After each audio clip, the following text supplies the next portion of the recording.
College کے function میں سب نے گانا گانے کے لیے مجھے کھڑا کر دیا۔ میں نے بھی قومی ترانہ پڑھ کر سب کو ہی کھڑا کر دیا۔ یہ شادی نہیں آسان، بس اتنا سمجھ لیجئے، ہری مرچ کی کلفی ہے اور چوس چوس کر کھانی ہے۔ ایک پٹھان خودکشی کے بارے میں تقریر کر رہا تھا کہ خودکشی حرام ہے، یہ بزدلی ہے، یہ پاگل پن ہے، اس سے اچھا تو بندہ اپنے آپ کو گولی مار لے۔ نئے ہوٹل میں میاں بیوی ہوٹل میں کھانا کھانے کے لیے گئے تو شوہر نے کھانا شروع کیا تو بیگم نے ٹوکا کہ آج آپ نے کھانا کھانے سے پہلے دعا کیوں نہیں مانگی؟ شوہر: یہ ہوٹل ہے بیگم، یہاں بوچی کو کھانا بنانا آتا ہے۔ ایک شخص اپنے سسرال گیا تو ساس نے مرغی بنا کر رکھ دی۔ داماد صاحب ایسے ہی فارمیلٹی کے لیے کہنے لگے کہ اس کی کیا ضرورت تھی؟ ساس نے کہا کوئی بات نہیں بیٹا، ہم نے 10 مرغیاں پالی ہوئی ہیں، ہم یوں سمجھ لیں گے کہ ایک مرغی کو کتا کھا گیا۔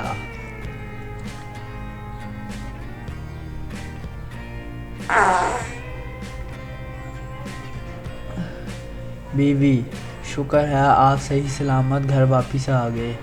شوہر: کیوں، کیا ہوا؟ بیوی: باہر گلی میں شور تھا کہ ایک رنگ مرید مر گیا ہے۔ شوہر: پھٹے منہ، رنگ مرید نہیں، رانا مزید تھا، رانا مرید کہہ رہے تھے۔ ہم نے افطاری میں ایک پڑوسی کو سالن بھیجا، انہوں نے جواباً پکوڑے بھیجے۔ ہم نے یہ پکوڑے اپنے دوسرے پڑوسی کو بھیجے، انہوں نے بھی جواباً وہی سالن بھیجا جو پہلے پڑوسی کو بھیجا تھا۔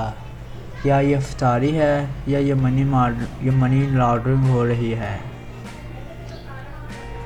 تم میرے دل میں ایسے ہو جیسے گردہ پھیپھڑے سے۔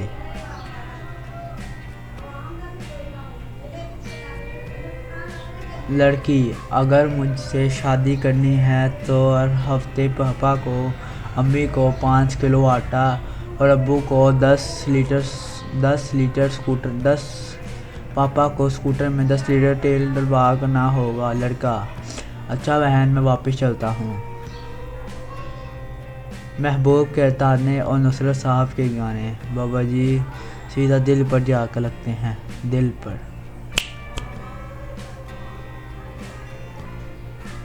پٹھان: یار یہ شادی کے جوڑے کہاں بنتے ہیں؟ آدمی آسمان پر۔ پٹھان: او شٹ یار، میں تو درزی کو دے آیا ہوں۔ پٹھان انٹرویو کے لیے گیا تو مینیجر پٹھان سے وائر آر یو ابو دبنگ؟ پٹھان: جس قبرستان میں ہماری امی دبنگ، وہاں ہی تھوڑا سا فاصلے پر ابو دبنگ بھی۔ ایک ٹیچر کے 1000 الفاظ اتنی تکلیف نہیں دیتے، مگر کمرہ امتحان میں ایک دوست کی خاموشی آنکھوں سے آنسو لے آتی ہے۔ پٹھان لڑکی سے بولا میرے دل میں آ جاؤ، لڑکی غصے سے بولی سینڈل اتارو کیا؟ پٹھان: پاگل کی بچی ایسے ہی آ جاؤ، یہ مسجد نہیں ہے، پٹھان کا دل ہے، پٹھان کا دل۔ ٹیچر: خون کے الگ الگ گروپس کیوں ہوتے ہیں؟ میں: تاکہ مچھر ایک ہی فیملی پی کر بور نہ ہو جائے۔ نہ جانے کس بات پر اس نے مجھے چھوڑ دیا فراز، ورنہ وہ شخص کسی کے 5 روپے نہیں چھوڑتا۔